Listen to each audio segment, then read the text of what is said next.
In 2014, FCC created a unique event called Ag Outlook, a look ahead focused on economic, weather, marketing, and farm management trends impacting Canadian producers. We had the opportunity to connect with some of the presenters from the event to hear their perspective. For those who don't know Kim McConnell, you're an entrepreneur, you're a mentor, you started AdFarm, which is an agriculture communication and marketing company, and became very successful, very large company, 3 times one of the 50 best managed companies in the country. Just a thought from you, why, in your opinion, was that company successful? We focused on one thing, and we're proud to say that all we do is agriculture. And we try to be better than anybody else in that field and strive to be the best we can be in that field. I think another key thing was the people we surround ourselves with, both our supporters, our clients, our people, our suppliers, and some management things that we did a little different than maybe some of the others. We were very early on. We set up a board of directors that challenged us and held me accountable, and I think some of those things like that were stuff that helped us move forward. Nice. You're a big advocate of benefiting from independent advice, to learn from the mistakes and successes of others. How has that worked in your business? Yeah, I think it is that experience is a great learning experience, and if you can learn from somebody else's mistakes and not make them on your own, it helps a little better. And by asking and moving like that, not only makes you better, but I think it also inspires the person to come back to the organization and want to take us to the next level. Pick up on something that you said earlier, and you'd said this before. You talked about one of the smartest things you ever did was establish a board of directors early on in your business. Why was that so smart?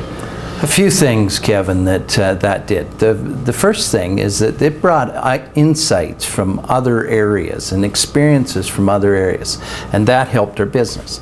The second thing it did is that the management people that were sitting at the board table with me, or the management table with me, were able to see insights from other people rather than just from me, and that's a pretty good learning experience.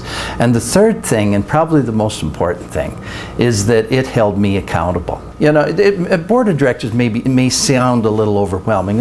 Call it a board of advisors or whatever. You still are going to make your own decisions here. But I think there's an opportunity to learn from this, but it's really a good opportunity also for transfer to the next generation.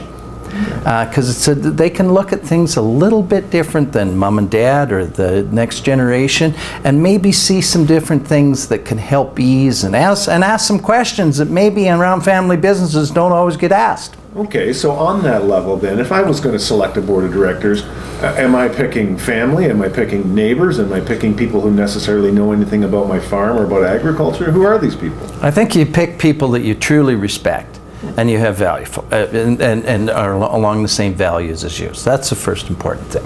I would also be more interested in picking people that are maybe a little bit further aside, not familiar with your everyday move and generation. You don't want that. You want them to be able to push you a little bit further in that type of area.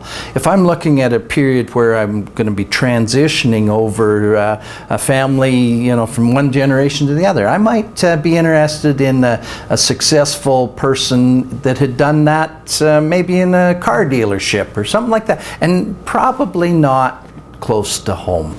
Leadership is also a key area it's a real growth area, I think, in agriculture as we begin to think differently about various things. But you talk about a concept that leaders make tough decisions.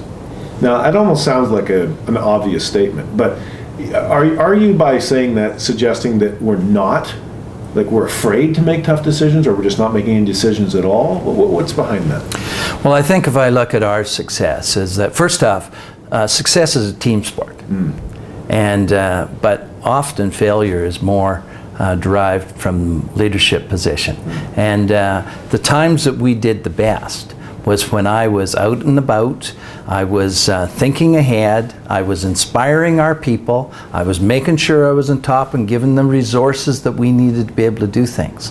When we did the poorest was when I would be sitting back a little bit, taking things in comfort and ease, maybe not saying, come on guys, let's go a little bit harder here.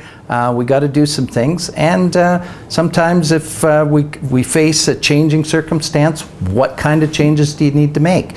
And if you're not making those kind of changes that are needed to make your business healthy, then that's what your employees, your families, everybody else is counting on your leadership. You know, Kevin, there's another part on that. In order to lead, you need to be able to think, and you need to have time to think. And I think that's something we also need to be able to surround ourselves and give ourselves enough time here on different areas. And I think that's why it's pretty important that leaders take time for holidays, but you need that time to think, and to think out where you're going to be and what are the big decisions that need to be made. And then you need to be able to act. Final question I have for you. You talk about being mindful of your brand. I'm a farmer, cash cropper. Seriously? I have a brand? Certainly. You have a brand on the quality of the products that you're delivering. You also have a brand in the community in which you're representing. You have a brand on the business that you are profiling and what it looks like and how it portrays. And when your brand is strong, when you're proud of your brand, you're proud of your profession, you'll be better at doing your profession. And I think branding is very, very important. People like to be associated with great brands, and brands are individual, your own personal brand, as well as brands of your organization or your farm or whatever else it is. Great note to finish on. Thanks for your time. Very good. I've enjoyed it.